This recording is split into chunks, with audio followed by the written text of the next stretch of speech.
처음 중국어를 배우면서 위가 목적어다 주어다 이거 몰라도 상관없습니다. 어법 몰라도요. 문법 없이도 말은 얼마든지 잘할 수가 있어요. 어려운 문법 때문에 더 힘들게 공부할 필요는 없습니다. 문법도 법입니다. 법 없이 살 수 있는 세상이 좋은 세상이니까 일단 문법 몰라도 된다라고 알아두시고요. 대신 문법을 알게 되면요. 더 쉽고 재미있게 공부할 수가 있습니다. 그 부분을 오늘 설명드릴게요.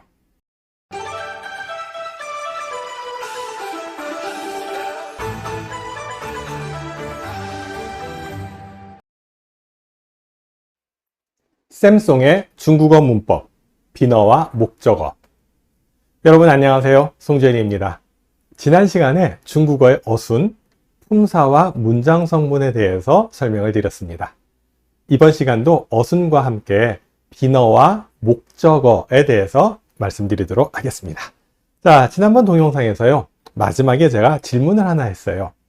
비가 내린다 라는 말, 중국어로 下雨了 라고 하는데 여기서 위의 문장 성분이 무엇입니까? 라는 질문을 드렸죠. 우리말로 비 오네? 창문 밖을 보니까 비가 갑자기 쏟아져요. 그럴 때 비 온다! 라는 말 중국어로 뭐라 그래요?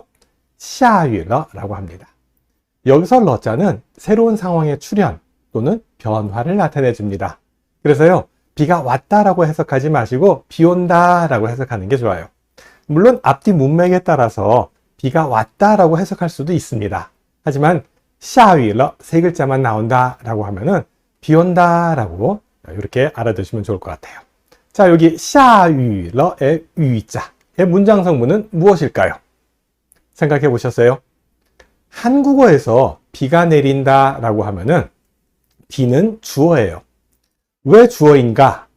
가라고 하는 주격조사가 붙었습니다. 한국어에서는요, 이 가가 붙으면은 주어가 돼요. 을이 붙으면은 목적어가 됩니다. 문장 성분을 결정하는 데 있어서 격조사가 중요한 역할을 합니다. 그래서요, 비가 내린다의 어순을 바꿔서 내린다 비가 라고 얘기를 해도 비는 주어입니다. 우리말에서요, 한국어에서요. 자, 비가 주어고요, 내린다는 수어예요. 근데 중국어에서는요, 이, 가, 을과 같은 격조사가 없어요. 그러다 보니까 격조사가 붙어서 이 문장 성분을 결정하는 우리말과 다른 방법으로 얘를 판단해야 된다는 얘기예요. 下雨了 라고 할 때, 下는 내린다 라고 하는 뜻의 수어입니다. 下雨了 중간에 위자는 비라고 하는 명사고요. 문장 안에서의 성분은 어떻게 되죠? 내리다가 수어로 쓰였고요. 위는 목적어입니다. 우리가 아는 목적어랑 좀 다르죠? 한국어에서는요, 밥을 먹는다, 빵을 먹는다, 햄버거를 먹는다와 같이 먹는 대상이 목적어가 돼요.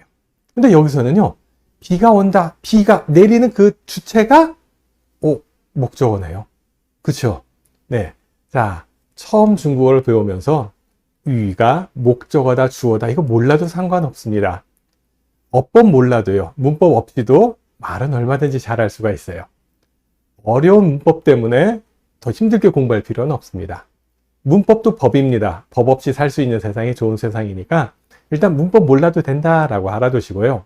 대신 문법을 알게 되면요, 더 쉽고 재미있게 공부할 수가 있습니다. 그 부분을 오늘 설명드릴게요. 자, 중국어는요, 뭐에 의해서 문장 성분이 결정된다고 말씀드렸었죠? 한국어는 이, 가, 을과 같은 격조사가 붙는다고 했는데 중국어는 어순에 의해서 문장 성분이 결정된다고 말씀드렸습니다. 자, 중국어의 어순 어떻게 돼요? SVO 어순입니다. 주어, 수어, 목적어 요 순서대로 됩니다. 예를 들어서 我吃饭 나는 먹는다 밥을 하는 식으로 밥이라고 하는 요 판이라는 요 글자가 吃 뒤에 나왔잖아요. 그러니까 얘는 목적어예요. 밥을 이라는 뜻으로 을과 같은 격조사 없이도 어순에 의해서 얘는 목적어가 되는 겁니다. 我爱你 나는 당신을 사랑합니다. I 뒤에 나왔으니까 얘는 목적어가 되는 거예요. 앞에 있는 我라고 하는 낱말은 주어고요. 수로가 나오고 饭, 니 라고 하는 요 낱말들은 목적어라는 사실입니다. 자, 지난 시간에 설명드렸던 내용이에요. 중국어에서 수로 앞에 오면 주어가 되고 수로 뒤에 오면 목적어가 됩니다. 한국어와 중국어의 특징 구별합시다. 한국어는 격조사에 의해서 문장 성분이 결정돼요. 중국어는 뭐에 의해서 결정돼요? 어순에 의해서 결정됩니다. 중국어의 중요한 특징입니다. 중국어는요, 어순이 문법적 역할을 한다라는 거 꼭 기억해 주세요. 오늘 이거 이외에 또 중요한 특징을 하나 더 말씀드릴 거예요. 자, 일단 중국어는 어순이 문법적 역할을 한다. 하나 알아두시고요. 예문 다시 돌아오겠습니다. 下雨了라고 하면은 下가 수로고 雨가 목적어예요. 예, 아직 잘 모르겠다 하시면은 일단 그냥 외웁시다. 下雨了 비가 온다 라고 할 때 비가 우리말에서는 주어입니다만 중국어에서는 목적어다 라고 그냥 알고 계세요. 예, 뭐 이 영상을 다 보시고 나면은 어느 정도 이해가 되실 겁니다. 그럼 이 문장에 주어가 있어요, 없어요? 이 문장은요, 주어가 없는 무주어문입니다. 예, 여기 제가 그냥 썰렁하게 무를 하나 그려놨는데요. 예, 요 무주어문의 무는 없을 무자예요. 주어가 없는 문장이다 라는 뜻이에요. 중국어에서는요, 이런 문장에서 주어 없이 그냥 수로 목적어로만 이렇게 문장이 완성이 됩니다. 비가 온다라는 말을 한국어에서는 비를 주어 자리에 놓지만 중국어에서는 목적어 자리에 놓고 주어를 안 써요. 영어는 어떻게 돼요? 영어는 문장을 만들 때 주어가 있어야 되잖아요. 그러니까 비가 온다라는 말을 할 때 비를 주어 자리에 놓지 않고 가짜 주어, 가주어, it을 써가지고 it's raining 하는 식으로 it이라고 하는 가주어를 사용해요. 그렇게 이게 언어를 대조하다 보니까 아, 영어는 가짜 주어, 가주어를 쓰는구나. 중국어는 주어 없이 그냥 비를 목적어로 두는구나. 아, 한국어는 비라는 단말을 주어로 놓네. 이런 특징들을 갖다가 대조해 가면서 공부하면은 훨씬 더 재밌게 할 수 있습니다. 예, 뭐 몰라도 상관없는 내용입니다만 알면 더 재밌죠. 예, 그렇게 언어의 특징을 알게 되면은 다른 문장을 만들 때도 쉽게 할 수가 있어요. 기상, 이 기후와 관련된 이런 내용을 할 때는 중국에서는 무주어문을 사용합니다. 비가 온다 말고요. 태양이 떴습니다. 해가 솟았습니다. 라고 할 때 추타양라고 합니다. 역시 주어 없이 추, 서술어 다음에 타양이라는 목적어가 나왔습니다. 刮风了, 바람이 분다. 바람 부네 라고 할 때 刮风了 라고 합니다. 刮, 불다라는 단말이고요. 风, 바람이라는 단말이 목적어로 쓰였죠. 자, 목적어가 어떤 동작의 대상이 아니라 바람이 불고 해가 솟아오르고 비가 내리고 어떤 주체적인 역할을 하고 있어요. 중국어에서의 이 목적어는요, 우리말의 목적어와 약간 개념이 다릅니다. 그러니까 우리말의 목적어보다 좀 더 넓은 개념이다. 이렇게 알아두세요. 자, 다시 비가 내린다. 중국어로 뭐라고 하죠? 下雨了, 下雨了 라고 합니다. 그러면은 비가 멎었다라는 말은 어떻게 하면 될까요? 비가 그쳤습니다. 비가 멎었습니다. 직접 한번 만들어 보실래요? 멈추다, 정지하다 할 때 정자, 팅자를 쓰면 돼요. 그러면은 下雨了라고 했으니까 停雨了라고 하면 되겠구나 라고 생각될 수도 있는데요. 중국 사람들 그렇게 얘기 안 해요. 어떻게 해요? 雨停了라고 얘기합니다. 비가 내린다는 下雨了, 비가 멎었다는 雨停了. 딱 여기 글자 보시니까 뭔가 이상하지 않으세요? 한국어는 비가 내린다, 비가 멎었다, 비가 그쳤다, 비라는 말을 앞에 두고 주어로 썼기 때문에 어순이 같아요. 근데 중국어에서는요, 비가 내린다라고 할 때는 下雨하는 식으로 비를 목적어 자리에 놨는데요. 비가 멎었다라고 할 때는 雨停了라고 雨를 문장 앞에 주어 자리에 놨습니다. 똑같은 비라는 낱말입니다만 비가 내린다의 요 雨는요 목적어고요. 비가 멎었다 할 때 雨는 주어예요. 좀 이렇게 어렵게 느껴지지 않으세요, 갑자기? 중국어는 왜 어순이 막 왔다 갔다 해요? 이렇게 질문할 수 있습니다. 예.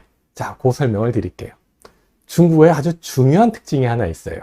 중국어에서는요, 잘 모르는 대상을 주어 자리에 놓지 않습니다. 지금은 과학기술이 발달하고 일기예보가 있고 뉴스에서 날씨를 알려주니까 비가 올지 짐작을 할 수가 있어요. 근데 비가 올지 안 올지 솔직히 모르잖아요. 근데 어느 날 갑자기 보니까 비가 훅 내려요. 내가 모르던, 생각하지 못했던 비가 눈앞에 나타난 거예요. 이런 사물, 이런 경우는요, 이 나타난 사물을 주어 자리에 놓지 않고 목적어 자리에 놓습니다. 근데요, 어저께부터 계속 억수같이 비가 내렸어요. 밤새도록. 근데 그 비가 그쳤어요. 그 그친 비는 제가 봤던 비고 제가 아는 비예요. 그러니까 이 비는 주어 자리에 놓을 수가 있어요. 똑같은 비라고 하는 낱말도요, 내가 예상치 못했을 때 비가 내렸어요. 그때는 내가 처음 본 비예요. 그죠? 과거에 비를 본 적은 있습니다만 오늘 내린 비는 내릴지 몰랐는데 갑자기 내린 걸 보고 비가 오네 라고 알게 된 거죠. 몰랐던 사실을 알게 됐어요. 자, 이런 식으로 잘 모르는 대상이 뭔가 나타났을 때, 이때는 비라고 하는 낱말을 목적어 자리에 놓습니다. 알고 있던 비, 어제 밤새도록 내린 비, 부슬부슬 내렸던 비, 좀 전에 내렸던 소낙비, 이 비가 그쳤다라고 할 때는 이 그친 비는 내가 알고 있는 봤던 비예요. 주어 자리에 놓을 수 있다는 뜻입니다. 자, 중국의 중요한 특징입니다. 좀 전에 한 가지 특징이 있었죠. 어순이 문법적 역할을 한다라는 특징 하나 있고요. 두 번째 특징입니다. 잘 모르는 대상은 주어 자리에 오지 않는다. 주어 자리에 놓지 않는다는 얘기예요. 화자나 청자나 말하는 사람이나 듣는 사람이 아는 대상만 주어 자리에 놓을 수 있습니다. 모르는 대상은 주어 자리에 오지 않는다. 다시 말하면 주어 자리에 있는 낱말은 화자와 청자, 말하는 사람이나 듣는 사람이 알고 있는 사람이나 사물입니다. 모르는 대상을 주어 자리에 놓지 않는다라는 얘기예요. 손님이 왔어요 라는 말 중국어로 한번 만들어 볼게요. 손님을 客人이라고 합니다. 손님이 왔어요. 그 순서대로 그대로 하면은 客人来了 하면 됩니다. 客人来了. 근데 손님이 왔어요 라는 이 문장을요, 어순을 바꿔서 来了客人이라고 해도 괜찮습니다. 客人来了 해도 손님이 왔다라는 뜻이고요. 来了客人 해도 손님이 왔다라는 뜻이에요. 근데 이 두 문장은요, 의미가 달라요. 자, 좀 전에 말씀드렸던 잘 모르는 대상은 주어 자리에 놓지 않는다라는 말 기억하고 계시죠? 그렇다면 이 두 문장의 차이를 이해하실 수 있겠죠? 客人来了라고 했을 때 이 客人은 오다라는 말 앞에서 주어 역할을 하고 있습니다. 来了가 수로예요. 그렇다면 주어 자리에 왔다라는 얘기는 이 客人은 알고 있다라는 얘기예요. 오늘 몇 시에 누가 오기로 되어 있어. 근데 그분이 왔어요. 그럴 때는 客人来了라고 얘기를 합니다. 来了客人하게 되면은 의미가 달라져요. 물론 우리말 해석은 똑같아요. 손님이 왔어요 라는 뜻이에요. 来了 수로예요. 수로 뒤에 나온 客人의 문장 성분은 뭐예요? 목적어입니다. 그래서요, 来了客人의 客人은요, 모르는 손님이에요. 느닷없이, 뜬금없이 그냥 손님이 들이닥쳤어요. 손님 오셨어요. 이 경우는 손님을 목적어 자리에 놓습니다. 자, 좀 긴 문장을 하나 볼게요. 我家来了一位客人. 我家来了一位客人 하면은 우리 집에 손님이 한 분 오셨어요 라는 얘기예요. 근데 이 손님이 누군지 몰라요. 이름도 몰라요. 그냥 찾아오신 분이에요. 자, 一位客人, 한 분의 손님이라는 요 말은요, 내가 모르는 대상입니다. 이 문장에서 주어는 뭐죠? 我家来了一位客人에서 주어는 我家입니다. 한국어에서는요, 손님이 왔으니까 손님이 주어예요. 근데 중국어에서는요, 我家가 수로 来了, 来라고 하는 이 수로 앞에 왔기 때문에 我家가 주어예요. 중국어에서는 어순에 의해서 문장 성분을 결정합니다. 한국어에서는 손님이 라고 하는 이라고 하는 주격조사가 붙었으니까 손님이 주어입니다. 한국어랑 중국어랑 따로 띄어서 생각하세요. 우리말로 해석해서 문장 성분 찾지 마세요. 자, 그러면은 一位客人, 이 客人의 문장 성분은 뭐예요? 네, 목적어입니다. 됐죠? 자, 잘 모르는 대상은 주어 자리에 놓지 않는다라는 거 기억하십시오. 자, 문장 몇 개 더 보겠습니다. 我的狗死了. 我的狗死了. 내 개가 죽었어요. 내가 키우던 말티스, 쫑이라고 하는 몇 살짜리 강아지가 죽었다 라고 할 때는 내가 아는 강아지예요. 내가 키우던 강아지예요. 알잖아요. 그러니까 我的狗를 주어 자리에 놓고 我的狗死了라고 할 수 있습니다. 여기서 주어는 我的狗예요. 그리고 死了가 수로입니다. 근데 길 가다 보니까 공원에 개가 한 마리 죽어 있어요. 이 경우는 그 개가 누구 개인지 이름이 뭔지 몰라요. 얘를 주어 자리에 놓을 수가 없습니다. 공원에 개가 한 마리 죽었습니다. 뭐라고 해야 돼요? 公园里死了一只狗 라고 합니다. 공원에 개가 한 마리 죽었습니다. 公园里死了一只狗. 자, 이 문장의 주어는 뭐죠? 死라고 하는 동사 앞에 나와 있는 公园里가 주어가 됩니다. 주어는 公园里. 그러면 이只狗한 마리의 개는 문장 성분이 뭐예요? 목적어입니다. 모르는 강아지니까 얘를 주어 자리에 놓지 않는 거예요. 자, 중국어에서는요, 모르는 대상을 주어 자리에 놓지 않는다. 목적어 자리에 놓는다. 대신 주어 자리에는 이런 장소가 옵니다. 자, 조금 전에 나왔던 그 두 문장을 같이 놓고 얘기를 해볼게요. 我家来了一位客人公园里死了一只狗. 우리 집에 손님이 한 분 오셨어요.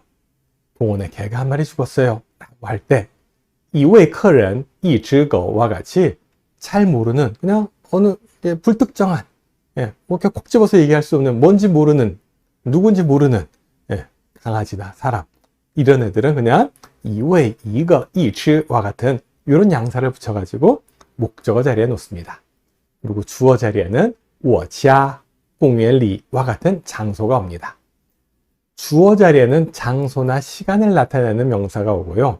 그 다음에 수로가 나오고 잘 모르는 대상이 나오는 이런 문형을 존현문이라고 합니다. 존현문에 대해서는 나중에 또 따로 집중적으로 설명을 한번 드릴 텐데요. 일단 귀동량으로 들어두세요. 아, 중국어에 존현문이라는 것이 있구나. 존재나 출현이나 소실을 나타내는 문장이에요. 자, 뭐 다른 건 몰라도 괜찮아요. 존현문이라는 낱말 하나만 기억을 해둡시다. 존현문. 좀 이따 추가해서 좀만 더 설명을 드릴게요. 우리 집에 손님이 한 분 오셨습니다. 我家来了一位客人. 공원에 개가 한 마리 죽었어요. 公园里死了一只狗. 여기서 一只狗와 一位客人은 목적어예요. 근데 우리가 예전에 중고등학교 때 이 목적어라고 배운 낱말은 어떤 뜻이에요? 앞서서도 설명드렸습니다만 타동사가 쓰인 문장에서 이 움직임, 동작의 대상이 되는 말을 목적어라고 합니다. 근데 이 목적어를 중국어로 번역을 하면은요, 빈위라고 합니다. 목적어가 빈위 맞아요. 빈위가 목적어 맞습니다. 근데요, 이 둘은 차이점이 있어요. 목적어와 빈어, 이 두 가지를 놓고 봤을 때 빈어의 범위가 더 커요. 더 넓어요. 빈어는 손님 빈자를 써서 빈어라고 합니다.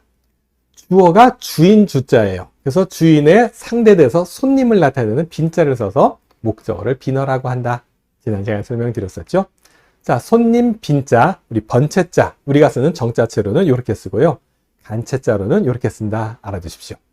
자, 목적어를 빈어라고 합니다. 근데요, 한국어에서는 목적어가 이 동작의 대상이에요. 중국어도 물론 동작의 대상입니다. 이런 예문이 있습니다. 我学汉语. 나는 중국어를 배웁니다. 배운다는 대상이 중국어예요. 그죠? 我吃面包. 나는 빵을 먹어요. 我吃面包. 먹는다는 동작의 대상이 되는 얘가 바로 面包, 빵이 목적어가 됩니다. 我看电影. 나는 영화를 봅니다. 보다라는 동작의 대상이 되는 것이 영화예요. 我看电影. 나는 영화를 본다. 목적어. 电影이 목적어입니다. 그 다음에요. 我听音乐. 나는 음악을 듣습니다. 音乐라고 하는 음악이 듣는 동작의 대상입니다. 자, 여기 나와 있는 예문들을 보면은 한유, 面包, 电影, 音乐 얘네들이 다 목적어입니다. 동작의 대상입니다. 근데요, 중국어에서는요, 이 빈위 목적어가 동작의 대상뿐만 아니라 동작을 행하는 장소를 나타내기도 해요. 자, 이런 예문이 있습니다. 我去中国. 나는 중국에 갑니다. 중국에 가는 장소가 중국이에요. 자, 이때 중국도 빈어, 목적어에 해당합니다. 咱们出去吃馆子吧. 咱们하면 우리들이에요. 出去, 나가서 吃馆子吧. 관즈를 먹자라고 얘기하고 있어요. 관즈가 뭐예요? 식당입니다. 식당을 우적우적 씹어 먹을 수는 없죠. 예, 식당에서 먹자라는 뜻이에요. 吃馆子라고 하면은 외식하다, 뭐 레스토랑 같은 그런 식당에 가서 먹다라는 뜻입니다. 야, 우리 나가서 외식하자라는 말을 이렇게 해요. 咱们出去吃馆子吧라고 하면 됩니다. 식당에 가서 먹는 게 이런 그 고급 식당, 레스토랑 가는 거 말고 구내 식당, 학교 식당, 학식에 가서 먹는 경우 있어요. 학교 식당에 가서 먹다, 구내 식당에 가서 먹다는 뭐라 그래요? 吃食堂이라고 합니다. 吃食堂. 자, 식당에 가서 밥을 먹다. 요거는 구내 식당입니다. 그리고요, 고급 요리집 가는 거는 吃馆子라고 합니다. 吃馆子라고 하기도 하고요, 下馆子라고도 해요. 자, 우리 학교 식당에서 먹을까, 나가서 먹을까 라고 할 때 이렇게 문장 얘기합니다. 吃食堂还是下馆子? 예, 我们吃食堂还是下馆子? 우리 식당 가서 먹을까 아니면 나가서 먹을까 이 뜻입니다. 이때 食堂이라고 하는 낱말도 이 목적어인데요, 장소를 나타내줘요. 먹는 행위를 하는 장소입니다. 자, 중국어의 비너는요, 동작의 대상이 될 수도 있지만 동작을 행하는 장소도 될 수 있습니다. 자, 비너의 범위가 좀 넓다라는 거 이해되시죠? 또 한 가지 사례 설명드립니다. 他也念大学 하면 뭐예요? 그도 대학에 다녀요. 대학에서 공부해요. 念, 읽다, 공부하다 라는 뜻인데요. 대학에서 공부하다 라는 뜻으로 여기서도 大学가 이 동작을 행하는 장소가 됐습니다. 자, 장소를 나타내는 예문 네 가지 보여드렸고요. 자, 이런 예문도 있습니다. 写毛笔, 写 하면 쓰다고요. 毛笔라고 하면 붓이에요. 붓을 쓰다가 아니고요, 붓으로 쓰다, 붓글씨를 쓰다를 写毛笔라고 합니다. 여기서 毛笔라고 하는 이 낱말은요, 목적어인데요, 이 동작을 행하는 도구입니다. 자, 동작을 행하는 대상, 동작의 대상이 되기도 하고요, 동작을 행하는 장소가 되기도 하고요, 그 다음에요, 이 목적어는 동작을 행하는 도구가 되기도 합니다. 写毛笔, 붓글씨를 쓰다라는 뜻으로 이때 毛笔는 동작을 행하는 도구다 알아두세요. 吃大碗 하면은 큰 그릇으로 먹는다라는 뜻이에요. 곱빼기 먹는다라고 할 때 吃大碗이라고 합니다. 你吃小碗还是吃大碗? 너 작은 거 먹을래? 곱빼기 먹을래? 라고 얘기할 때 吃小碗, 吃大碗, 뭐 이런 식으로 물어볼 수 있어요. 이때 大碗은 그릇을 먹는 게 아니죠. 그릇으로 먹는 거예요. 이때도 역시 도구가 됩니다. 洗冷水라는 말 들어보셨어요? 洗冷水 하면은 찬물로 씻다라는 뜻이에요. 더운 물로 씻다, 더운 물로 목욕하다 하면은 洗热水라고 하면 됩니다. 이때 冷水, 热水도 역시 씻는 도구가 되는 거죠.